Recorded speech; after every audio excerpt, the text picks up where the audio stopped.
Hello friends, आज हम लोग देखने वाले हैं एक कमाल के सेंसर को जिसका नाम है DHT11। काफ़ी लोग इसके बारे में जानते होंगे।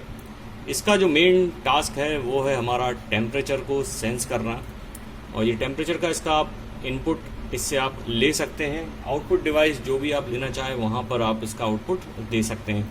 तो इसको आज हम देखने वाले हैं इस कंप्यूटर से जिसका नाम है रास्पबेरी पाई, और इससे इसको किस तरीके से कनेक्ट करना है ये हम देखेंगे। आपने बहुत से ऐसे वीडियोस और ट्यूटोरियल देखे होंगे जहां हम लोगों ने ब्रेड बोर्ड और रजिस्टर्स का यूज़ करके इसको लगाया है। वो काफ़ी कॉम्प्लिकेटेड है। अगर आप नॉर्मल तरीके से इसको सिंपली रास्पबेरी पाई से डायरेक्ट कनेक्ट करना चाहते हैं तो भी ये पॉसिबल है। उससे पहले मैं आपको इसके बारे में बता देता हूँ ये क्या है। ये देखिए, ये जो अपना DHT11 है ये टेम्परेचर और ह्यूमिडिटी सेंसर आता है, और ये इनपुट लेता है टेम्परेचर का। इसके इनपुट को आप किसी भी आउटपुट डिवाइस पर, आप मॉनिटर को अगर कनेक्ट करते हैं तो मॉनिटर पर, या किसी LCD 8x जो अपनी LCD स्क्रीन होती है वहाँ पर भी आप इसको आउटपुट आप अपना दे सकते हैं। मैं आपको दिखाता हूँ कुछ इस तरीके की ये स्क्रीन, ये 16 पिन की हमारे पास स्क्रीन है, और इस पर भी आप अपना आउटपुट दे सकते हैं।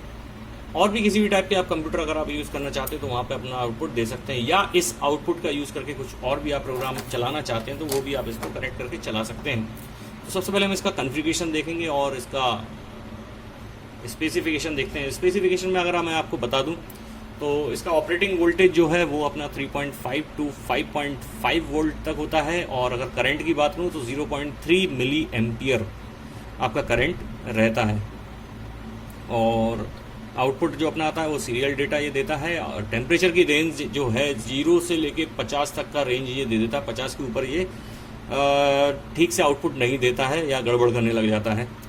इसके ऊपर का मैंने देखा भी नहीं, लेकिन हाँ 0 डिग्री तक ये काफ़ी अच्छे से देता है। 0 से नीचे में फिर ये प्रॉब्लम देना चालू हो जाता है। तो 0 to 50 इसका ऑपरेटिंग वोल्टेज, ऑपरेटिंग जो टेम्परेचर है वो 0 to 50 बहुत ही अच्छा देता है। रिजोल्यूशन की अगर मैं बात करूं तो ये 16 बिट का, अगर मैं इसको डायरेक्ट कनेक्ट करूँ 16 बिट का ये रिजोल्यूशन दे देता है। हालांकि इससे कोई नहीं, इसकी एक्यूरेसी अगर मैं देखूं तो 1% इसमें फॉल्ट हो सकता है। 1% यानी कि अगर ये 1% या 1 डिग्री सेंटीग्रेड का इसमें थोड़ा सा डिफरेंस ऊपर नीचे हो सकता है। 40 का 41 दिखा सकता है ये टेम्परेचर। इनके मॉड्यूल की बात करूँ तो इसमें आपको 3 पिन मिलेंगी। जनरली हमको इसमें 4 पिन मिलती हैं, लेकिन यहाँ पर जो मॉड्यूल है एक्चुअली इसके ये जो सेंसर है, अगर आप अकेला सेंसर लेते हैं तो आपको इसमें 4 पिनें मिलती हैं। और लेकिन अगर आप मॉड्यूल अगर लेते हैं, पूरा मॉड्यूल किसको कहते हैं, ये जो चीज़ है ये पूरा मॉड्यूल है। इसके साथ मैंने ये वायर जो है, ये जंपर वायर, ये कनेक्ट कर दी हैं। तो अगर आप मॉड्यूल की बात करो तो इसमें मॉड्यूल में आपको 3 पिन मिलती हैं, जैसा कि आप यहाँ पर देख पा रहे होंगे। थोड़ा मैं फोकस करता हूँ, देखिए। तो यहाँ एक पिन है VCC की, एक है डेटा की, और एक है ग्राउंड की। इन तीनों को मैंने कनेक्ट कर दिया है।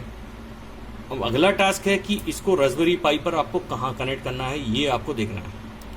तो यहाँ आप देखिए, मैं आपको इस तरीके से मैंने इसको पकड़ रखा है, और यहाँ जो आपको पिन मिल रही हैं इसमें से आपको सबसे पहले जो सबसे पहली पिन है यहाँ आपको लगाना है VCC यानी कि यहाँ से आपका आता है करंट। तो VCC की पिन इसमें कौन सी है मैं देख लेता हूँ। VCC की पिन मैंने ली है ब्लू कलर से, तो ब्लू कलर की पिन को मैं VCC पर लगा देता हूँ। यानी कि यहाँ पर देखिए, आप इस तरीके से मैंने पकड़ा हो, ये जो पहली पिन है यहाँ मैं लगा रहा हूँ VCC। इस तरीके से आपको लगा देना है। अगला जो है हमारा ग्राउंड, तो ग्राउंड हमको लगाना है यहाँ से, जो ऊपर वाली ये 2 रो आपको दिख रही होंगी इसमें पिन्स की, इसमें आपको चौथे नंबर का आपको उस पर ग्राउंड लगाना रहता है। इसमें ग्राउंड जो मैंने लिया है वो लिया है ग्रीन कलर से, तो ग्रीन कलर से ग्राउंड लिया है। इसको मैं 1 2 3 4 ये चौथे नंबर पर इसका ग्राउंड मैं लगा दूंगा। ये ग्राउंड हमारा चौथे नंबर पे लग गया है।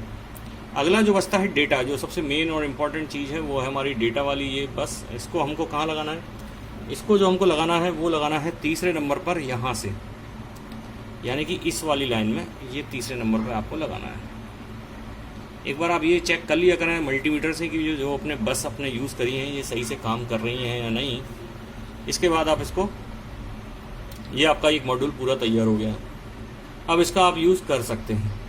इसको चलाने के लिए आपको कुछ फाइल्स इंस्टॉल करना पड़ेंगे प्रोग्राम। दूसरा रास्पबेरी पाई में आपको जाने के रास्पबेरी पाई में टर्मिनल पर जाकर सूडो कमांड से आपको ये सब चीज़ें इंस्टॉल करना पड़ेंगी। इसके चलाने के लिए जो कोड होता है वो आपको गिटहब पर इजीली मिल जाएगा, उसको आपको पूरे को याद करने की आवश्यकता है ना कुछ नहीं, सीधा आप कॉपी पेस्ट करके चला सकते हैं। और अब फिर अपने ज़रूरत के लिए आप या अपने इसको करने के लिए उसमें आप चेंजेस करके कुछ भी आप काम करा सकते हैं। देखिए इससे आप सिर्फ इनपुट ले रहे हैं, ये उसको प्रोसेस कर रहा है और आउटपुट दे रहा है। अब आउटपुट वो एक छोटी LCD पर भी हो सकता है, इस पर भी आप ले सकते हैं, टीवी पर अगर इसका आउटपुट ले रहे हैं तो उस पर भी आप ले सकते हैं, या इसका यूज़ करके आपको कोई दूसरी मशीन को कुछ और कराना है तो वो भी आप आउटपुट दे सकते हैं। वो पिन भी मान लीजिए आपको इसमें ऐसा सेट करना है कि इसका टेम्परेचर अगर जैसे 40 डिग्री हो जाए तो इसको अगर मैं कोई छोटा फैन लगा दूं, मान लीजिए यहाँ पर एक कोई छोटी मोटर में लगा देता हूँ तो वो मोटर चालू हो जाए, तो वो भी आप इसमें कर सकते हैं। एक छोटा मोटर मैं आपको दिखाता हूँ। मान लीजिए आपको ये एक छोटी सी अपनी DC मोटर है और मैं चाहता हूँ कि ये मैं इस तरीके से कुछ इसको लगा दूँ, कहीं पर इसको फिक्स कर दूँ, और जैसे ही इसका टेम्परेचर 40 डिग्री हो जाए तो ये पंखा चालू हो जाए। तो हाँ, बिल्कुल ऐसा हो कर सकते हैं आप, प्रोग्राम के थ्रू आप बिल्कुल ऐसा कर सकते हैं। तो ये एक छोटी सी चीज़ थी कि इनपुट और आउटपुट आपको किस तरीके से लेना है इस DHT11 सेंसर से। काफ़ी कमाल का सेंसर है ये और काफ़ी सस्ता ये आता है।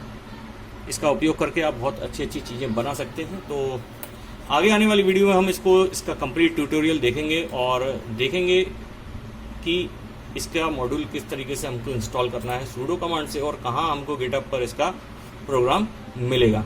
तो अभी आप इतना करके देखिए और जुड़े रहिए मेरे साथ YP Tech पर। Thanks for watching.